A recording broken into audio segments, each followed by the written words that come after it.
raised as a Christian? I mean, to be called a... Yes, my grandparents from both sides had become Christian thanks to the Quakers from Ohio area. They were missionaries in a small part of central India. That's where my grandparents Oh, but they came from our Ohio. Yeah.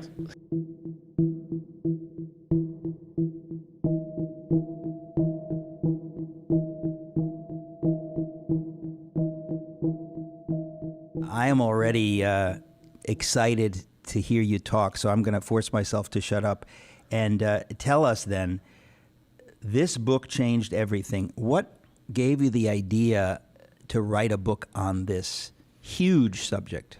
Thank you for that very important question. In 1980, I was thrown in jail in India because I was trying to serve the victims of a hailstorm. And the superintendent of police told me to my face that if you don't cancel that prayer meeting for the relief of these victims, I will personally kill you. I don't need to arrest you. I don't need a warrant. I'll take you from your home into the jungle, shoot you, throw your body there. Hyenas will eat you. This was 1980. 1980. Okay, so you're a young man. Yes. And you proposed to have a prayer meeting. What was the idea behind the prayer meeting? Well, the idea was that there had been a hailstorm that had destroyed crops in about 100 villages and the tiled roofs, because people use handmade tile roofs which are very brittle, so a hailstorm can break them. So we wanted to give relief, but the district magistrate ordered me that you are not allowed to do this relief work, because there is a law which says that in the event of a natural calamity, private parties cannot collect money, donations. So I wrote to him that we will not collect any donation, we will only give. So he said, no, if you do not collect money, how can you give? So your work is illegal. So I said, well, the scriptures require us to obey the magistrate, so we will not do the relief work, but we will just call the farmers to come and pray. That really upset them because they suspected that tens of thousands might come to pray, and it'll create a very ugly situation for the government. Now, when you say for the government, just so we're clear, I'm not quite sure what the situation is in India today, much less in 1980. Who was the premier? Was Indira Gandhi the premier in 1980? Yes, she was there, and it was really her party which was ruling, but they were afraid that this work, we had already baptized about 100 Hindus, established 5 small churches, and they were afraid that our work will result in many conversions and will become a political factor. Okay, and the question is, why was this troubling them? It's one thing to be in the Soviet Union. It's another thing to be in North Korea, even to be in a heavily Islamic area, let's say. But what was the situation in India at that time? They did not have religious liberty in India in 1980. Our state was the second state that had passed a law against conversion. So there was an anti-conversion law in our state. Now it is there in 3 or 4 other states. But the fear was that the work that we were doing would have political ramifications besides religious, because the establishment was not interested in relief. If anybody wanted to do a relief like that, it was assumed that the bureaucracy and politicians will take most of the money, say if Red Cross or World Vision or somebody put in money. So you're saying there was great corruption in the government. Exactly. Mrs. Gandhi's son, Rajiv Gandhi, he said that when I send 100 rupees for any project in a village, only 15 reaches there. 85% is swallowed up by my own government.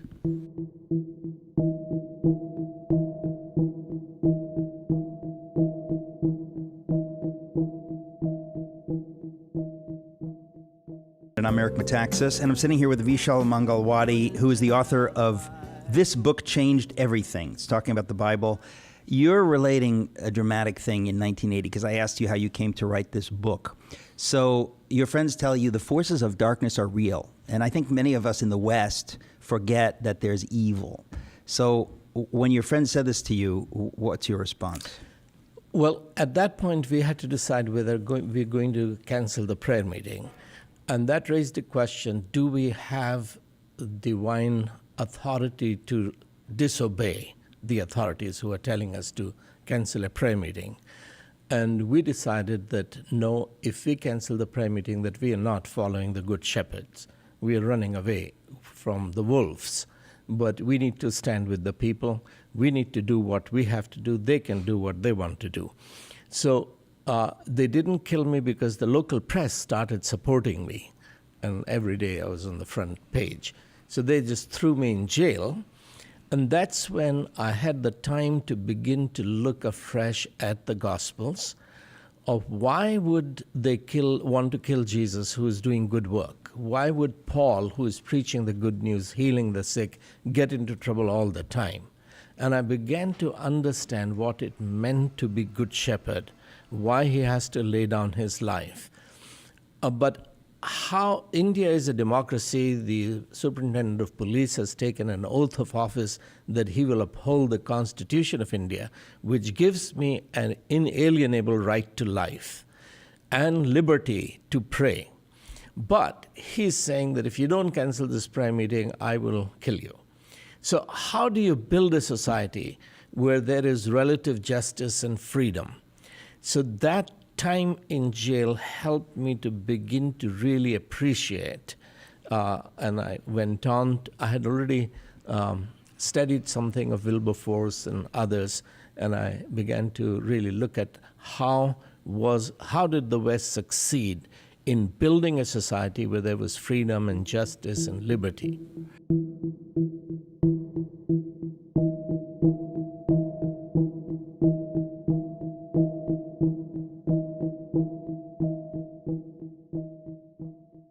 How does this all work? How do you get liberty? And how is liberty connected to virtue and virtue connected to faith? And when I really saw it, I was astounded because everything began to make sense. When you describe the corruption, for example, corruption is inevitable unless you have self-government and liberty that's really working, that the people are aware and where otherwise corruption is absolutely the most natural way that people protect power and so on and so forth. So I guess my question is, when you were in prison at this time thinking about this, you realize that you're in a country that they may have things written down on paper, but effectively, practically speaking, there was and is still tremendous corruption in many governments around the world that purport to believe in democracy. Yes, the Bush administration saw our current prime minister, who was then chief minister of his state, as a mass murderer. Therefore, the Bush administration did not allow him to come into America. When he became the prime minister, then Obama administration gave him a diplomatic visa to come. So his second in command, who is the head of the ruling party, was in jail for murder before he became the head of the party and really controls the government. So what we have seen of a Saudi journalist being murdered in his own embassy in Turkey, we have had at least 5 journalists killed in India during 2018. So if you look at how many journalists around the world are being killed, that is actually the norm. And America is slipping. The last week, Transparency International released its report for 2018 that America is no longer amongst the 20 least corrupt countries. It has fallen. It is becoming more corrupt. So as America gives up the foundation, the force that made it both free and ethical, moral, America has to collapse. Unfortunately, I agree, but that's why we're having this conversation.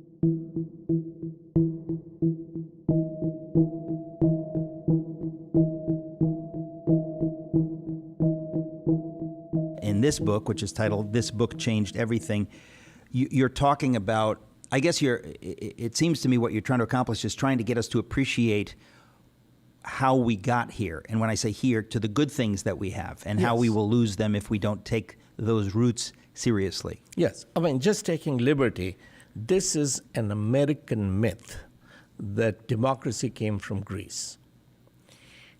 You're speaking to a Greek, but I will agree with you because I happen to know that you're right. Yeah. Well, I have 3 chapters in this book on politics. And the myth was started in Columbia University, went to Chicago University. Will Durant, who used to give a Monday night lecture in Presbyterian Church across the street from Columbia University, and published his lectures as Story of Civilization and Story of Philosophy. Will and Ariel Durant, very famous work. So they were the ones who promoted the myth, which was manufactured in America, that democracy came from Greece. The reality is that the greatest of Greek thinkers, Plato, Aristotle, had condemned democracy as the worst of all political system. What Greece exported... Well, Plato could be wrong, you know. Yes. Just because he's Greek. I mean, most Greeks are right about everything, but Plato could have been wrong. I still think there's a case to be made that democracy came from Greece. There's a case to be made, but it's a very limited version of democracy. It didn't last very long. No, actually, there is no such case to be made. Oh, yes, there is.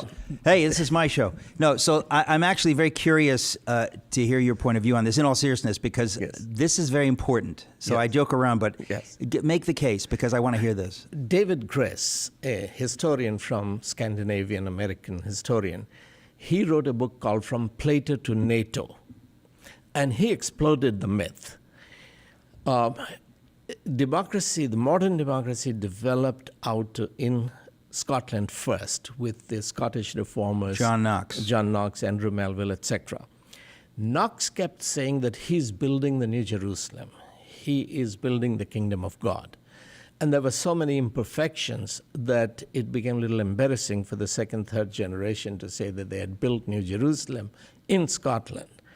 So one of his followers, who were actually older than him, George Buchanan, he coined the phrase popular sovereignty, the kingship of all believers, which is what inspired American Constitution, we the people constitute ourselves.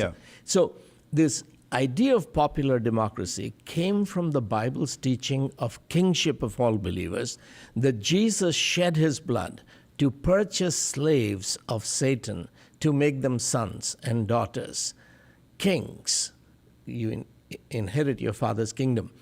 So the third generation of the Scottish Reformation, which had merged into Scottish Enlightenment, and they were all Christians, they were the ones who were unwilling to say that this is New Jerusalem. They called it democracy. Everybody in Europe accepted the term democracy, including the Christians, because it was embarrassing to call it New Jerusalem. But Europeans knew that this had come, the democracy, the freedom had come from the Bible, not from Greece.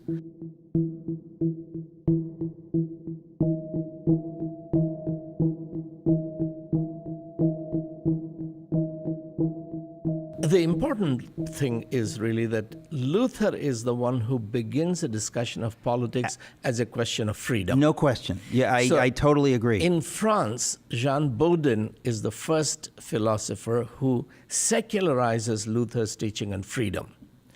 And then you have the Huguenots and you have the Scottish reformers like Samuel Rutherford and then Samuel Harrington and then the British John Locke, etc., who begin to discuss what is freedom, how do you establish free society, which has this huge impact on America. Yesterday I was in Jefferson's home, Monticello in Charlottesville. So the fact is that Luther is teaching the book of Galatians after Psalms and Romans. His teaching of Romans begins the Reformation. In Galatians is Paul's fight for freedom. Galatians 5:1 says that Jesus has set you free. Don't allow anyone, not even the Christians, fellow Christians, to enslave you.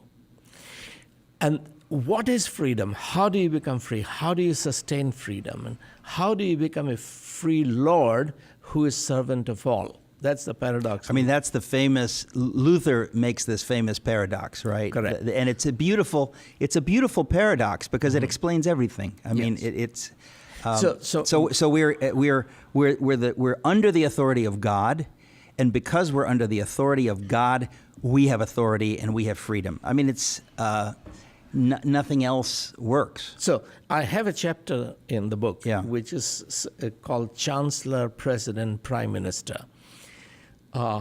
Whatever happened to the emperors who redefined leadership?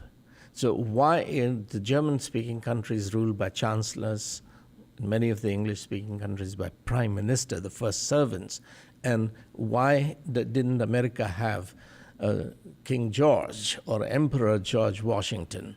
Why did you have a president, one who presides amongst equals? So who changed? So this studying the Bible's impact on global politics.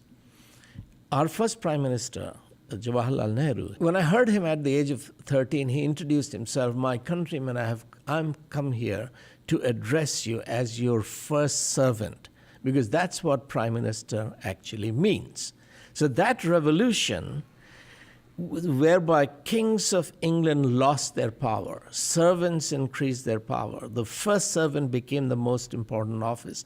That revolution, political revolution, began in the upper room in Jerusalem. There's no question. I mean, when Jesus washed the feet of his disciples, that you're right. This is the moment when leaders are defined as servants. Servant leadership begins then. Of course, there's no question about that. And all of those things come out of the Bible. And if I hadn't written my book on Martin Luther, I would not myself see how clear it is. So that's what you write about in this book. In other words, the modern world today, everything we take for granted.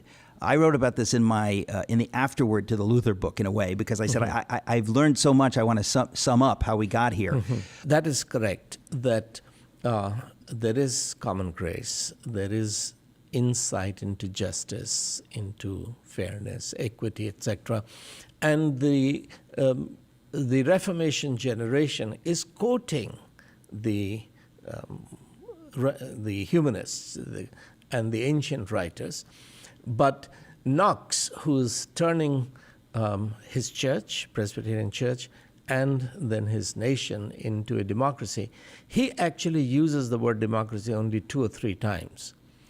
And he's very clear that he is building the system on the Bible.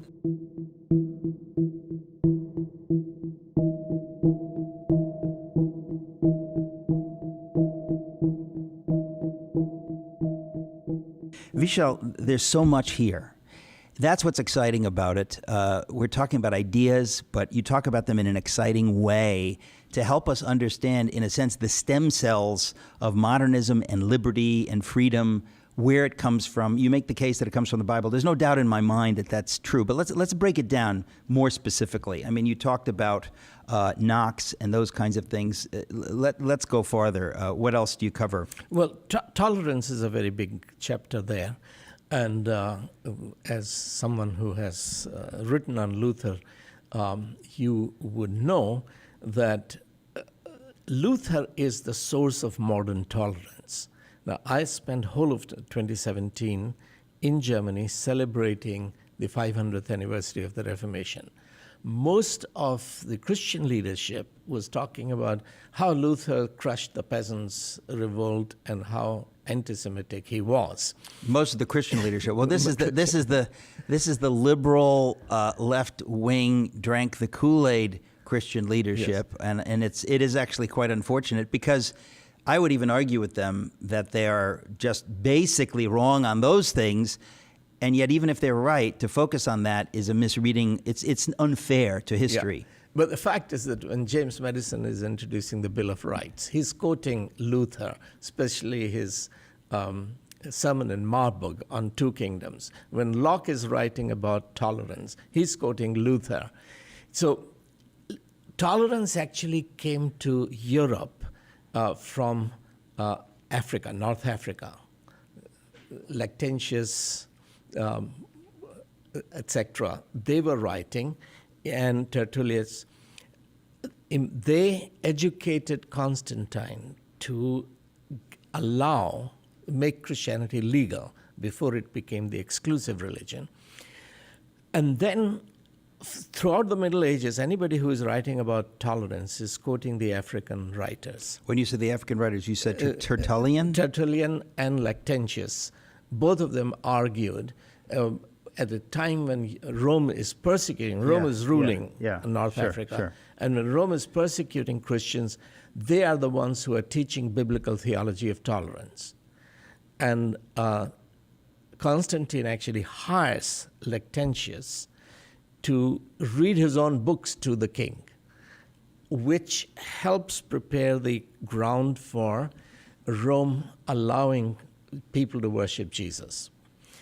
But, so throughout the Middle Ages, it is these North African intellectuals, theologians, who after 7th, 8th century, they are captured by Islam, but they are being quoted in Europe. But Martin Luther becomes the central point who brings in today's idea of religious tolerance. Although there's an irony, of course, because Luther brings the idea in, but he doesn't see it all the way through. In other words, he sees it on a state-by-state level. Okay, Saxony can be Protestant, but we're going to go to war with the Catholics, and we're not going to allow Catholics within Saxony. In other words, it took a while for this to percolate onto the human level. It was still on a political level. The Peace of Augsburg, 1555, is pragmatic peace, not principled peace, and that's where you're right. But it's still, of course, but that's 12 years after Luther's death. Yeah. I'm saying during Luther's life, Yeah. he was not a big advocate of let's respect the Jews or the Catholics. He didn't. He had created the seeds of these things, but he didn't see it all the way through. Yes, he didn't see the fruit. He is a child of the Middle Ages. Yeah. But he is laying the seeds, the biblical, intellectual, philosophical foundations, which by 1648, in the Peace of Westphalia, you now have a principled peace that people can be even Calvinists or whatever, Anabaptists, and they will be part of the same political system. So, but Locke then goes to Amsterdam.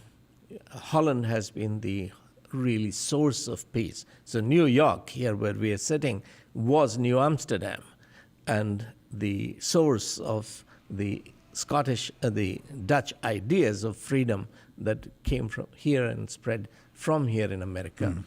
So it is very interesting that right up to the introduction of the Bill of Rights in America, it's Luther's ideas that are being quoted, and he's struggling with the Bible. He's giving completely fresh interpretation of the Bible. So the chapter on tolerance, that tolerance is the Bible's gift to the West. My politicians, Democrats, they want to kill me. I mean, they are not the Democrat in the American sense, but they are part of the democratic system in India. They want to kill me because I've organized a prayer meeting. There is no tolerance, although our Constitution is giving me tolerance. So every day I get 2 or 3 or 4 news items of how Christians and evangelists are being persecuted in democratic India today. Well, because the word democratic is in quotes, isn't it? In other words, it's not real democracy. It's a type of democracy. It's a sort of a bastardized form of the real thing. It's not.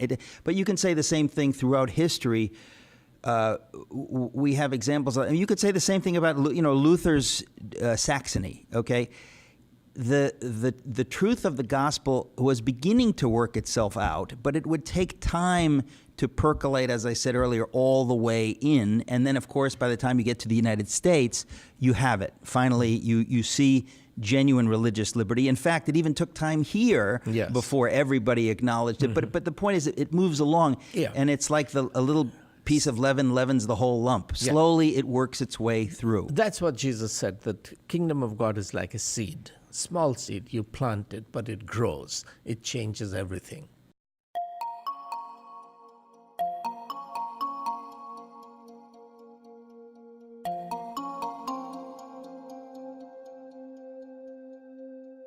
Vishal, again, congratulations on this book. It's a tremendous accomplishment. Thank you. I'm looking forward already to the other volumes in the series, but the title is This Book Changed Everything. What else should we talk about? Just a few minutes left in this hour.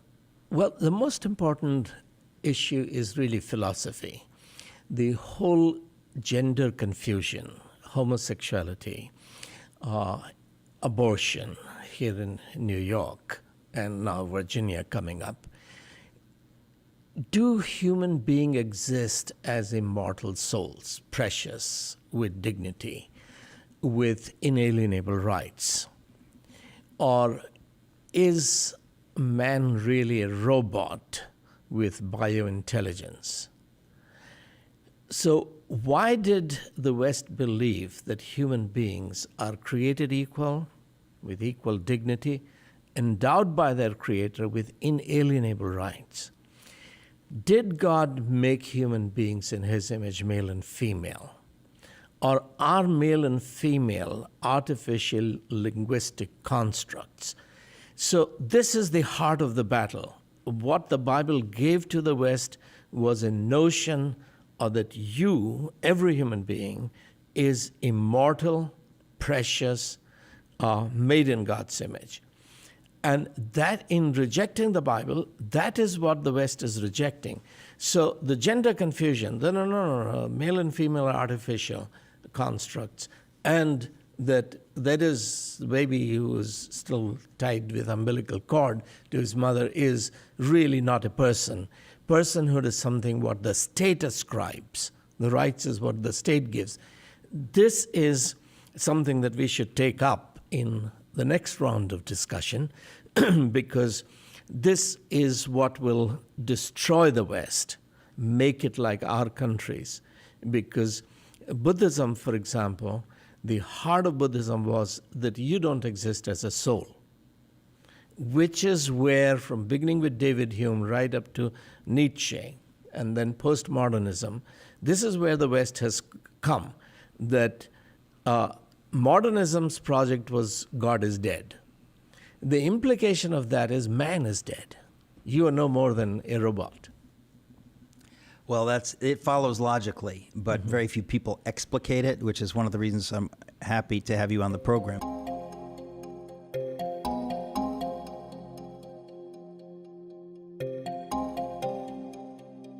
Is there a website? I haven't mentioned if there's a website.